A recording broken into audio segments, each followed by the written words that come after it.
very good morning and a very big hello to all my friends from class 10th A, 10th B, and 10th C of Rajeshwar Higher Secondary School. This is Prabhat Sharma with you once again with the explanation of our poem A Tiger in the Zoo,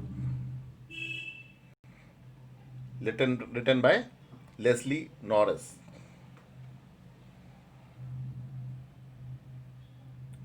So, guys, in the yesterday, in the class, previous online lecture, we had just gone through the poem, had the reading of the poem,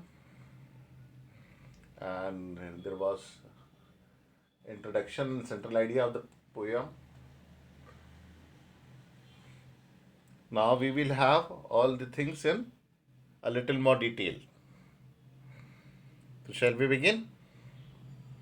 All are ready? It is also, as I had told you yesterday, a poem which tells us to fight against captivity, against somebody who is snatching the rights of others. Every person is born free and he should be in his natural habitat. So we begin with the poem A Tiger in the Zoo by Leslie Norris. Let's start.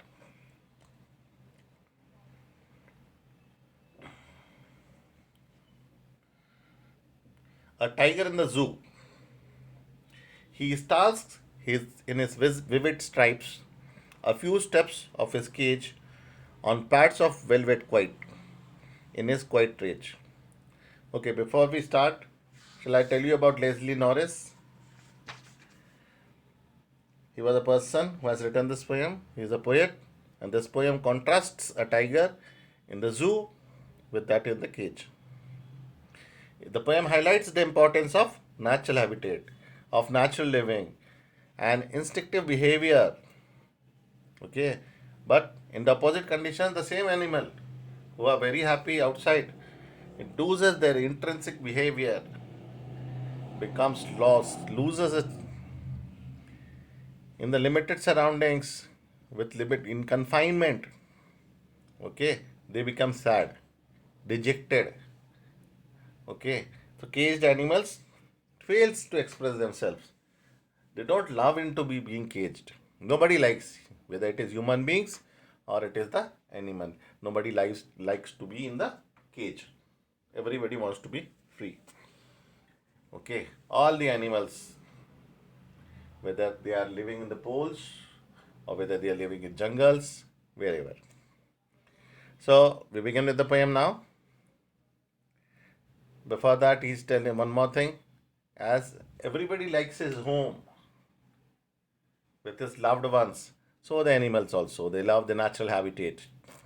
Okay, and that is the best which comes out from them when they are in the natural habitat. They are happy, they are contented, they love their surroundings. So this poem contrasts a tiger in the zoo with a tiger in its natural habitat. Okay, the poem moves from zoo to the jungle and back to the zoo again. So first few stanzas you see the tiger is in the zoo in the captivity, and after some time next few stanzas his life in jungle is described, and the last one again comes back to the. Now the rhyming scheme of the poem, it is ABCB. Okay, it is stripes, cage, quiet, and rage. Cage and rage are rhyming over here, so ABCB is the rhyming scheme of the first stanza of the poem. Okay, and the poetic device which is used here is imagery.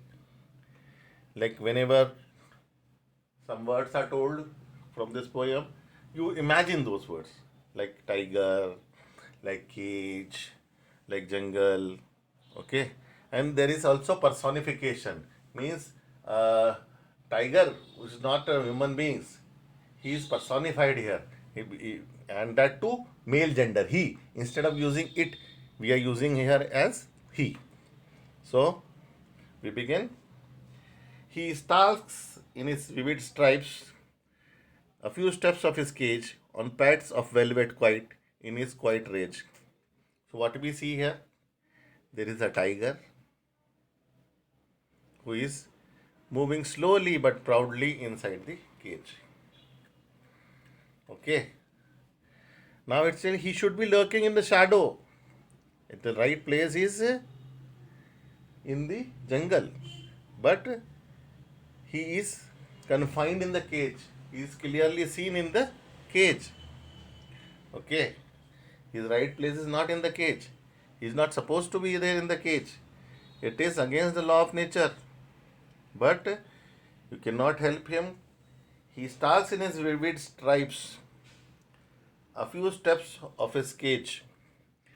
So he is walking with pride into the inside the cage. Because few steps there is no much space. The cage is small. He cannot move. So and the pads means here I had told you yesterday also soft cushion like portion of the feet. Padding is done. Okay, so the noise is not good. Okay. That's are the pads. They have paddy feet. It helps them to walk. Okay. In the thorns and on the stones and those things. Now quiet and rage are just opposite to each other. Keeping quiet and rage means to show the anger. At times when you are angry, you cannot be quiet. But here he is quiet also. He is not roaring as shown in the picture just now, but he is angry, that is for sure. Right? He is walking to and fro in the cage and he is having the pads sorts of feet, paddy feet, which is not making cushion, which is not making any sound when he walks in the jungle also. It is helpful for him and it is in his quiet rage.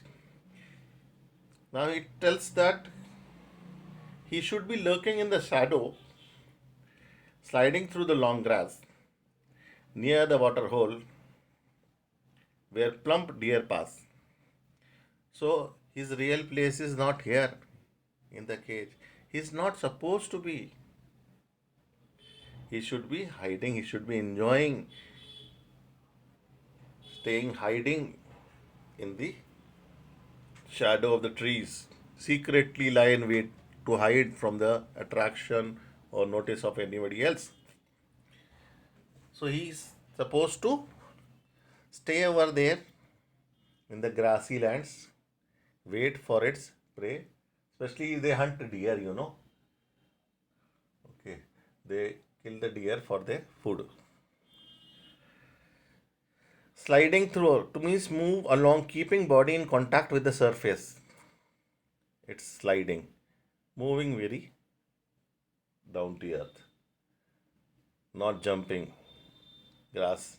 Water hole, as I told earlier also in the previous lecture, means any water source, water reservoir, pond, river, or whatever it can be, lake. Okay.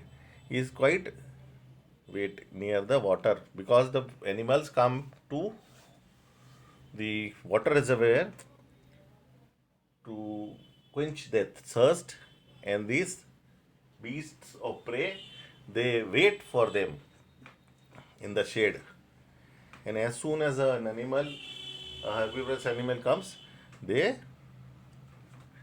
prance over it and they kill those animals and they eat them up for their flesh.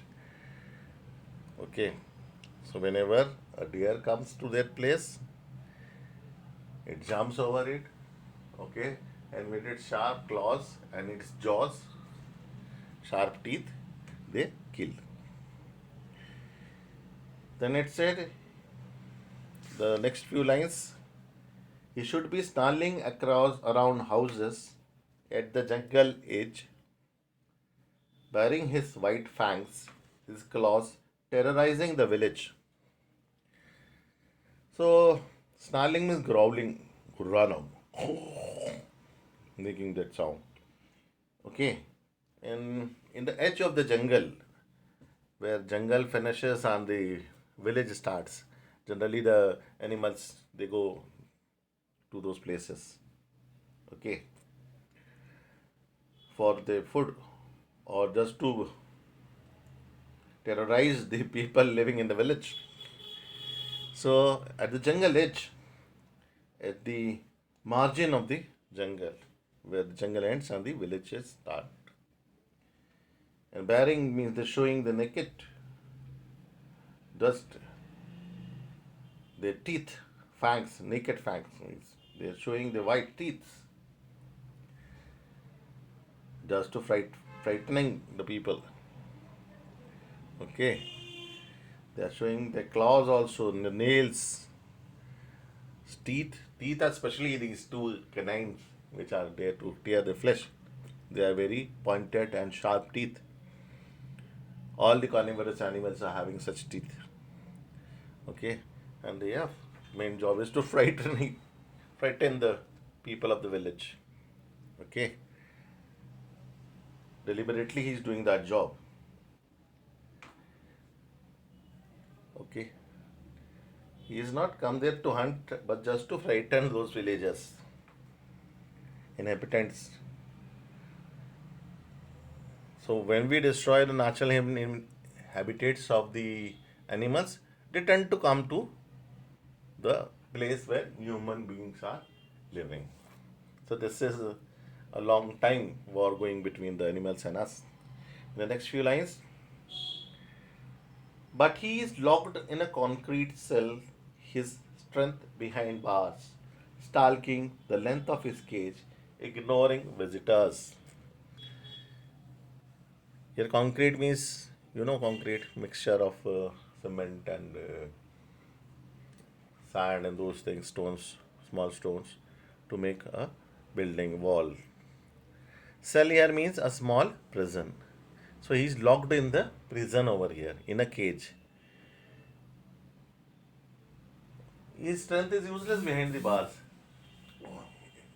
It is confined. It is in the control of the zookeepers now. Okay, outside he can do anything. Inside he is merely a showpiece. Nobody is afraid of him. Nobody is frightened of him. Right? So he is talking the length of his cage, ignoring visitors. What does the word stalking here means? Going to and fro, just moving around. So poet says that a tiger is now imprisoned in a small cage with concrete surface, and in spite of all his strength, which is useless over here, he moves in despair on the stony surface of his cell. He is angry and disappointed, but he cannot do anything. That's the irony over here. He ignores the visitors who prolong his sufferings as they can't let him rest in the cage. The poet implies the indifference of the officials towards the pathetic plight of this wild beast. Nobody is paying attention to his condition over there. He doesn't want to be there in that cell. He he hears the last voice at night, the patrolling car, and stares with his brilliant eyes at the brilliant stars. Patrolling here means moving at a regular, गश्त करते हैं ना जैसे police के लोग, moving with vigilance. So the tiger is seeing that patrolling cars are moving. The tiger remains disturbed by patrolling cars even at the night. He has lost all hopes of getting into his natural habitat. There is no hope now for him. All hopes are vanished. It is a hopeless sort of a condition for the tiger. But he also seems to be searching for some hope and rest in the brilliant stars. Maybe by looking at the stars, okay, where he is looking with fixed eyed open eyes, means gazing. That his eyes are brilliant, which implies that he hopes for freedom one day. Says one day he may get freedom. Okay, that is the only hope which tiger has. by looking at the brilliant stars. Otherwise, the conditions are very gloomy and the hopeless situation is there. He can't be free. He has lost his freedom. He is confined in the zoo. He has become a piece of entertainment. Nobody is afraid of him. Okay. He has become merely a showpiece now. Right? But looking at the stars, we may be having a last hope that one day he will be free. So, this is what the poem is about. Okay. We are using he over here. We are using he for the, who is he here? It is the tiger. Okay. And where is the tiger? He is in the cage. Right? And he is lurking, he should be lurking in shadow in the long grass, where is the natural habitat, where actually he should be, near the water hole. Okay. And he should be making noise to scare the people. But now he's in the concrete cell in the prison, strong prison where he cannot come out from. So, this is the reality. It is a comparison. Two unlike things are compared. Okay. So, it's a very good poem written in a very good mood by the poet. And he says that everybody is born free and should be always in the own natural habitat with his all dear ones. Okay. Nobody should anytime uh, break those laws of nature and confine any animals by any means. This is the end of the explanation.